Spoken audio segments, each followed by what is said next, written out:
Bir dəfə xətrinə dəymişəm sən.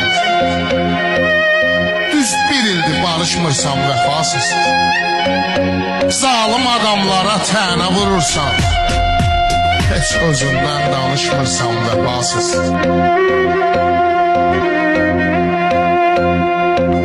İstəsən gələrsən hərdən yanıma.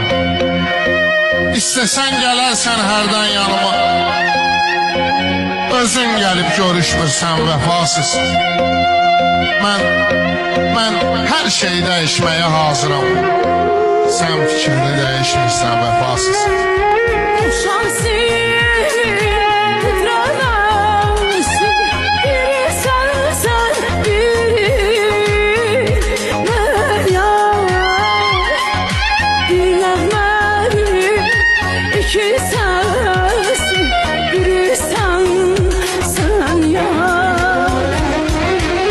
Şansın